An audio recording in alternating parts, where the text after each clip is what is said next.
In this activity, we will complete the application requirements portion of our comparative analysis. I'm still comparing Duke and UNC, and I'm going to focus on what things I actually need to complete in order to apply to the school. I want to know whether or not the schools accept the Common App, if they're test optional or if tests are required, if there's an essay, recommendation letters, and more. I'm going to start by returning to the admissions page for the first school.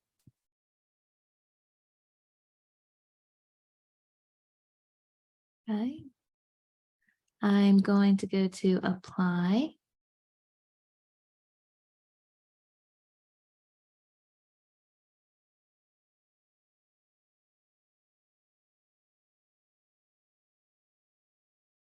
I'm going to scroll down just a little bit and I see right here, start your application. Choose to apply using either the Common App, Coalition App, or Request Bridge application. So they do accept the Common App.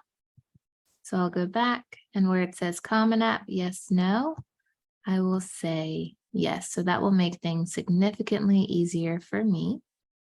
All right, and then I'm going to go to apply and see if I can learn a little bit more about the testing requirements. I'm going to select first year and test. And it looks like they're still test optional through this year. And later on, we'll talk a little bit about how to approach schools that are test optional and how to improve and send your test scores for schools that require you to submit them. So I'm going to say test optional. All right. Next up, I want to look into the school's course selection requirements. These are the minimum requirements they expect their applicants to meet based on the classes that they took in high school. Now, for most students, the requirements to graduate from high school overlap with the in-state school's minimum requirements for applicants. This is usually more of an issue if you're applying out of state. You want to double check and make sure that the classes you took in high school meet the minimum requirements for the school's admission policy. So I'm going to go back to apply and see if I see anything about minimum high school requirements. Nothing's jumping out to me on this page. Let's see. Decision plans, more information. I'm going to click and see there. Here it says, click here to learn more about what we look for in applicants. This may include the minimum high school requirements. Okay, scroll on this, the application review process. They do say the rigor of the candidate's academic program is taken into consideration. Let's see.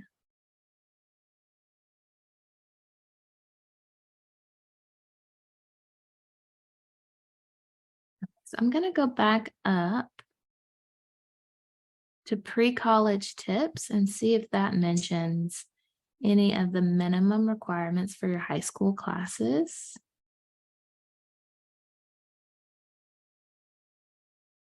How to prepare for college. So here they say enroll in the best available and most challenging courses.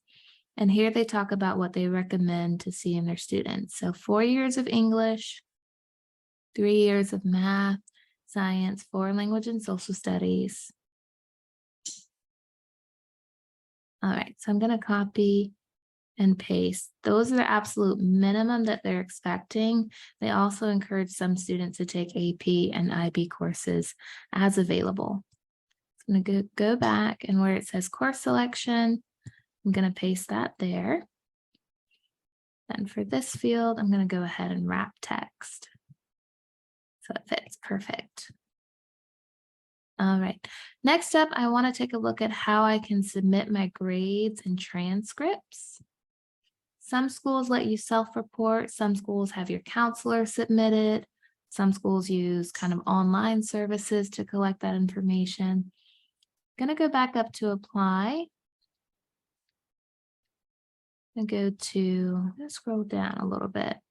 And here they have a section on transcripts, which is perfect.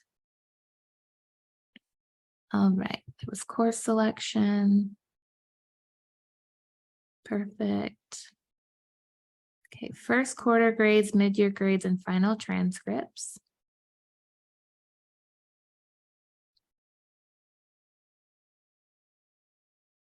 All right, I'm going to save the information for regular decision since most students will apply through regular decision.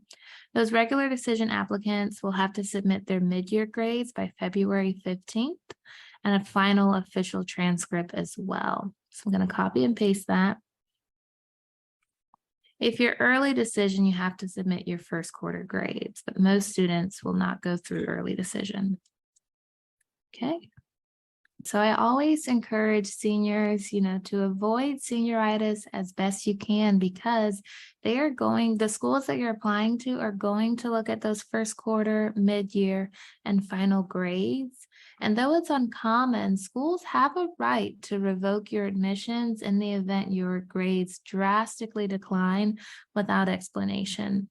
You'll also want to keep your GPA as high as possible for as long as possible because you can apply to scholarships while you're in college and they may look at your transcripts from high school. So do yourself a favor, try your best to stay disciplined throughout senior year, even when you have the extra kind of work of applying to college.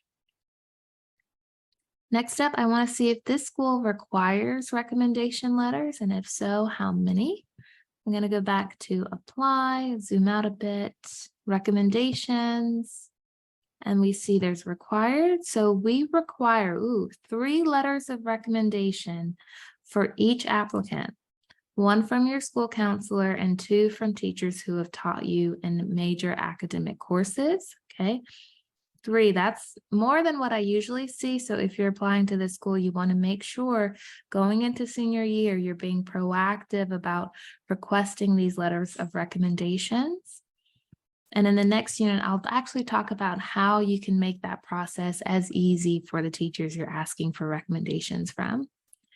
And then you can submit 1 personal recommendation from an employer, mentor, or anyone else who knows you well. So I'm going to say there's 3 required. I'm just going to copy and paste this. Recommendation letters. And then they also allow you to do 1 personal, optional.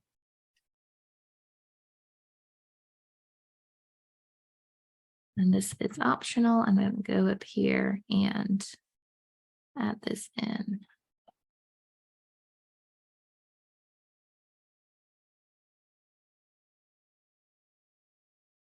And then they have an optional personal recommendation.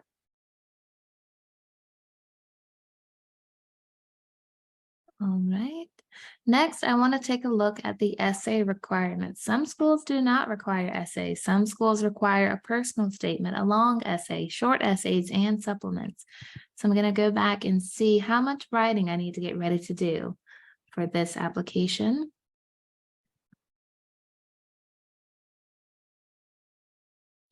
So you're going to have a long essay, a 1-page personal essay, as well as short essay questions specific to Duke. And they have the long essay prompts and the short essay prompts as well. Okay, so I'm going to say 1 long essay and short essay questions. I'm going to say 1 long essay,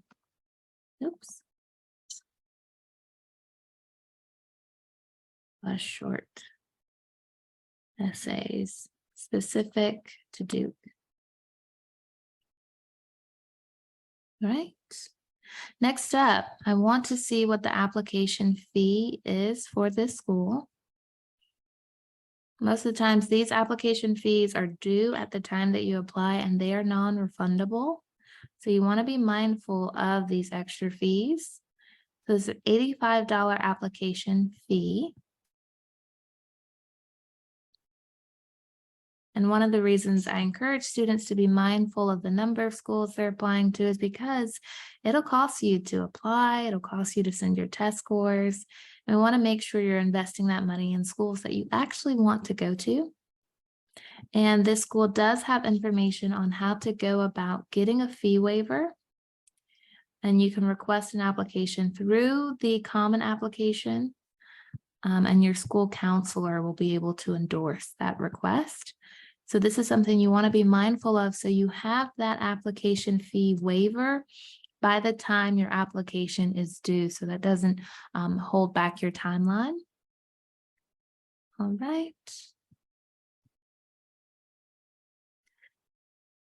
Next up, I want to see if Duke does interviews. I know they do interviews because we had to put down the alumni interview eligibility date. So by December 20th, you need to get your application in if you want to be eligible for one of those alumni interviews. And I want to just make a note of some of the details of that interview process. Okay. So it says alumni interviews are an optional component of the Duke application process, and students are matched on a first come, first served basis. All right, and let's see what it says if you don't receive an interview.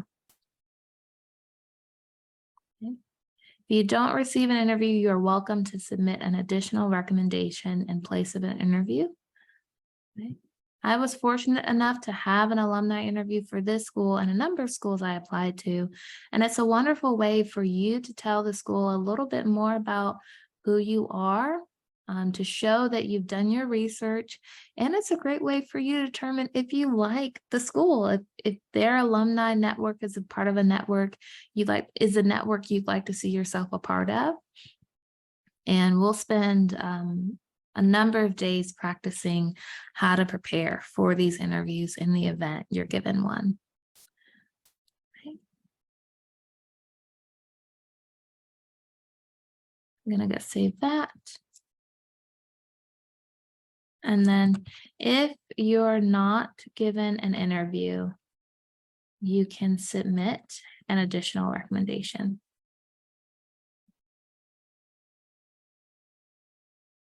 And then finally, I want to take a look at the arts supplement for this school. Right.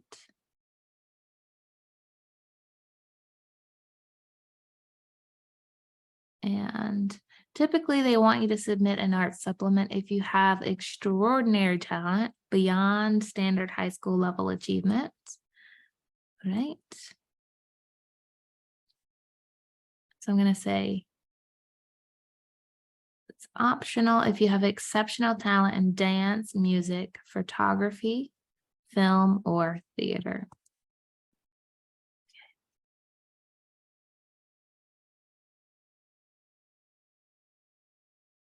All right. So now I have a pretty high level overview of the application requirements for Duke. And I will see you in the next video.